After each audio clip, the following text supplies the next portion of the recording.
नमस्कार, मैं Uday Shankar. News bioscope में आप सबों का स्वागत है। बात करेंगे सबसे पहले बिहार की सियासत की। तो बिहार की सियासत में जेडीयू के विधायक गोपाल मंडल का बयान चर्चा में रहा। उन्होंने साफ ये कहा है कि लालू यादव सठिया गए हैं और वो नीतीश कुमार के पीठ में छुरा भोंक रहे हैं। उनके इस बयान के मायने क्या है, इसे लेकर चर्चा चलती रही। लेकिन एक बार फिर जेडीयू के अंदर, विधायकों के अंदर जो खटास है लालू को लेकर या आरजेडी को लेकर, वो खुलकर सामने आ गई है। गोपाल मंडल कई वजहों से चर्चा में रहते आए हैं। उनके बारे में ज्यादा जानकारी जानने के लिए हम सीधे चलेंगे अपने संवाददाता गौतम के पास, जो इस वक्त पटना स्टूडियो में मौजूद हैं। गौतम, जिस तरह से गोपाल मंडल ने यह बयान दिया कि लालू यादव सठिया गए हैं और वो नीतीश कुमार की पीठ में छुरा भोंकने का काम कर रहे हैं, तो जाहिर सी बात है इससे सियासत तो तेज हो गई होगी बिहार में। आरजेडी की तरफ से कोई प्रतिक्रिया आई या नहीं इस पर? बिल्कुल, प्रतिक्रिया तो दबी जुबान में आई है, ऑफ द रिकॉर्ड आई है, लेकिन गोपाल मंडल गोपालपुर के बहुत ही दबंग विधायक माने जाते हैं और ऐसे में महागठबंधन की सरकार है और लालू प्रसाद यादव के ऊपर सीधे तौर पे हमला करना, कोई दबंग विधायक ही ये गुस्ताखी कर सकता है या फिर यूं कहें कि बिना नीतीश कुमार के कहे या इशारे पर या कोई बड़े नेताओं के इशारे पर ही इस तरीके के बयान सामने आते हैं। ये अलग बात है कि गोपाल मंडल हमेशा से सुर्खियों में रहते हैं, चर्चा में बने रहते हैं, चाहे वो कह सकते हैं कि जब वो रेल में यात्रा कर रहे थे तो वो किस तरीके से कर रहे थे वो पूरा देश जानता है। इसके अलावा डीजे के बड़े शौकीन हैं गोपाल मंडल। भागलपुर जिले के नवगछिया पुलिस जिला है, गोपालपुर से वो आते हैं और लगातार जीतते आ रहे हैं। कई बार उन्होंने विधानसभा का चुनाव जीता है और पूरे इलाके में गोपाल मंडल की अपनी एक पहचान है। ये पहचान पूरे देश भर में उस समय चर्चा में आ गई थी जब रेल यात्रा के दौरान जब वो कम कपड़ों में घूम रहे थे।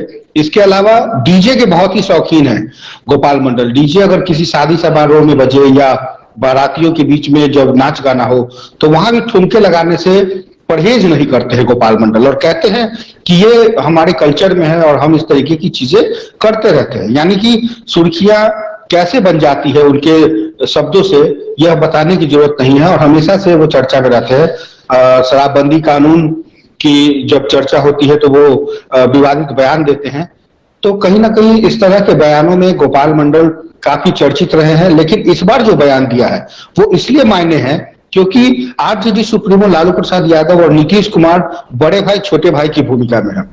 नीतीश कुमार लालू प्रसाद यादव को कितना सम्मान देते हैं, किस तरीके से हाल के दिनों में जो इंडिया का गठन हुआ है उसमें भी लालू प्रसाद यादव और नीतीश कुमार की बहुत ही अहम भूमिका है। ऐसे में सरकार जब ठीक ठाक काम कर रही है, बिहार में लगातार विकास की बातें कही जा रही है, महागठबंधन को अभी 2024 में एक लंबी लड़ाई लड़नी है, तो ऐसे में अगर इस तरीके के बयान गोपाल मंडल देंगे तो इसका कहीं ना कहीं कार्यकर्ताओं के बीच में, नेताओं के बीच में और खास करके ऊपरी धरातल में यानी कि जेडीयू और आरजेडी के बीच खटास होगी। बिल्कुल गौतम, जिस तरह से गोपाल मंडल का ये बयान आया है, ये इससे ये बात भी सामने आ रही है कि कई बार गाहे बगाहे कहा जाता है कि जेडीयू के जो कार्यकर्ता हैं या जेडीयू के जो नेता हैं वो आरजेडी के साथ जुड़ नहीं पाते क्योंकि इतने दिनों की चुनावी मुकाबला एक दूसरे से अदावत रही है। तो कहीं उसका भी असर दिखाई दे रहा है क्या? ये गोपाल मंडल ये साफ कर रहे हैं कि वो आरजेडी के साथ या आरजेडी के साथ उनका मिजाज नहीं मिलता?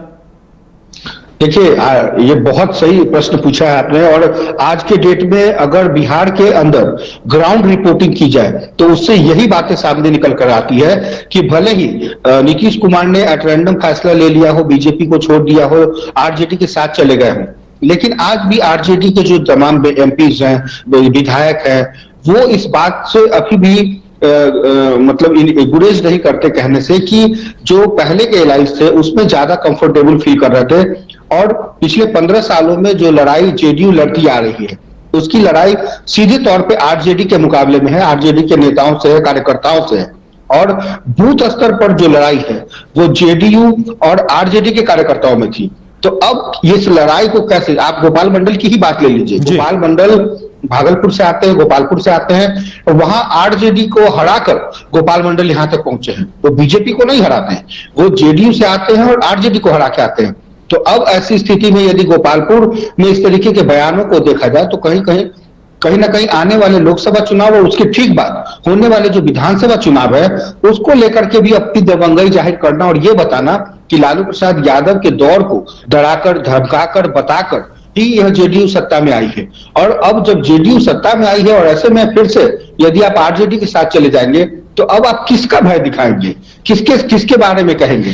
तो कहीं ना कहीं अब जो गठबंधन की जो राजनीति है उसका असर नेताओं पर, कार्यकर्ताओं पर साफ होता दिखाई दे रहा है। क्योंकि नीतीश कुमार भले ही राबड़ी आवास पे जाकर मुलाकात कर लेते हो, बात कर लेते हो, लेकिन क्या एक कार्यकर्ता जो आरजेडी के खिलाफ लड़ाई लड़ा है वो एक दूसरे के घर पे जा पाएगा क्या दोनों के दिल मिल पाएंगे क्या? तो कई ऐसे अहम सवाल हैं जिसके जवाब को लेकर आज ग्राउंड स्तर पर कहीं ना कहीं खीरा की स्थिति है, जहां अंदर 3 फाक है लेकिन ऊपर से दिल मिला हुआ दिखता है। जी चलिए गौतम, हमारे साथ जुड़ने के लिए और तमाम जानकारी देने के लिए आपका बहुत बहुत धन्यवाद। तो ये देखने वाली बात होगी कि बिहार में आने वाले दिनों में क्या होता है। क्या जेडीयू के जो विधायक हैं, नेता हैं, कार्यकर्ता हैं, वो कंधे से कंधा मिलाकर आरजेडी कार्यकर्ताओं के साथ चुनावी मुकाबले में साथ उतर सकते हैं या फिर एक दूसरे को नुकसान पहुंचाने की कवायद करते देखे जाते हैं? ये सबसे दिलचस्प मुद्दा होगा इस बार आरजेडी और जेडीयू के बीच जो गठबंधन हुआ है उसे लेकर।